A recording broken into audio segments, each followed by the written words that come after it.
Hi everyone, today we'll learn to use different formulas and functions in MS Excel. So let's begin now. Type the following things here. Students attendance. See now, it doesn't look nice, no? All the cells are overlapped. So we'll select the following and we'll merge and center it, okay? It looks much better now. Now next we'll write the days: Monday, Tuesday, Wednesday, Thursday and Friday. And then we'll do classes and then the number of students attending there: class A, class B and class C. Okay, Monday it is 3, Tuesday is 3, Wednesday 5, Thursday 2, Friday 12. Class B it is 15, 9, 10, 12 and 8. And in class C it is 5. I forgot to put the space here. 5, 4, 8, 2 and 5. Okay, now let's put the border here. Okay, it will look a bit fancy. Just select it and go to the border, bottom border option, just drag it and outside border, it looks much better. Okay, just don't click on the border option, click the little arrow that is present just at the right side of it and just drag the later parts like I am showing here. We'll learn about the sum function and the average function. Okay, there are two ways to do it. One is manually and the other is auto sum, by using auto sum. Auto function is quite easy to use, but we'll learn both the part. Okay, to do manually, just we have to follow the following formula: equal, sum, bracket. Just see the cell that we want to calculate. Okay, is C3 here, colon, and till we want till C5. Okay, enter. Your required total is 27. For auto sum function, just select the part you want and just do the auto sum. Click on the auto sum. Okay, your required number will be available here.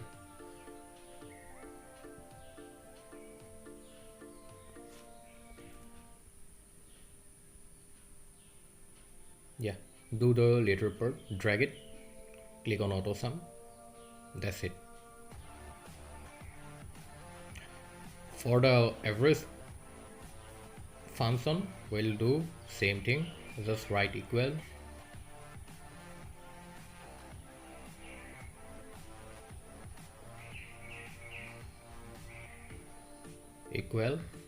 average, bracket. The required cell is C3, it starts from C3, colon, Z3, right? But I made a mistake here. I put space here. Okay, it will not go. See, the pop-up menu says it. Click on yes, the Excel will do it by itself. Now for using auto sum, just click the required part and clicked on the auto sum option. Okay, but select it. By default, the auto sum options always does the sum part. Okay, you have to select the required function. Okay, next we'll use the max and minimum function in MS Excel. Okay, for that just type the following numbers in B2: 23, 46, 89, 48, 57. Okay, type it. So the maximum function, what does it do? The greatest number that you have put in the cell, it will display that. Okay, it's very easy.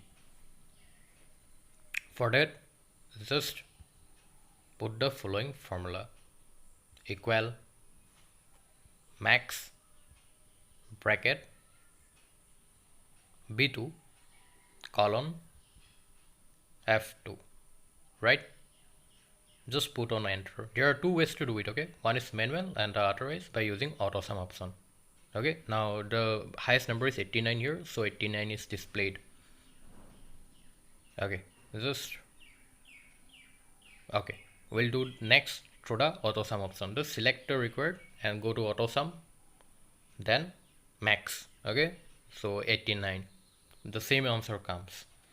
Next we'll do the how to use the minimum option, min. Okay, minimum and maximum function. So same thing, equal bracket, equal min bracket b2 colon f2, then enter. Okay, what is the smallest here? 23. Okay, so 23 comes as the answer. Now same thing we'll do using the auto sum option. Select it, then click the auto sum, the arrow part, okay, in the right hand corner, minimum. Okay, that's it. Okay, next we'll learn how to use the count function and CountA function. Okay, there is a difference between both.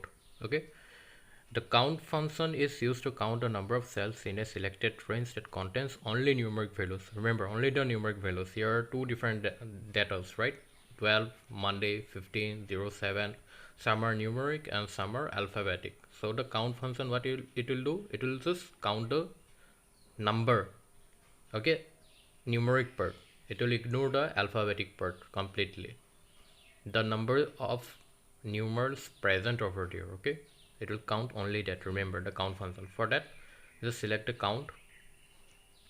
Okay, in brackets just edit that part. Okay, it starts from b2, right? The whole range is selected, then put enter. How many numerical values are there? 1 2 3 4. Okay, done. Okay, it's quite easy here.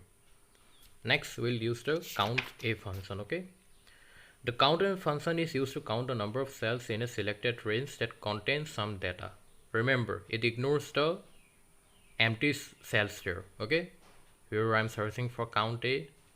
Well, CountA is not available, so we'll use it manually. Okay, no problem. Equal, just type CountA.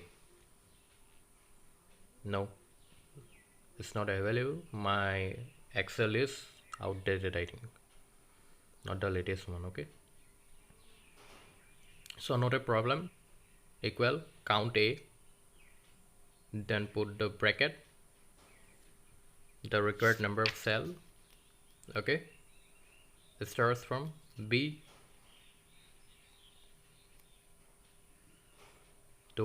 then it ends on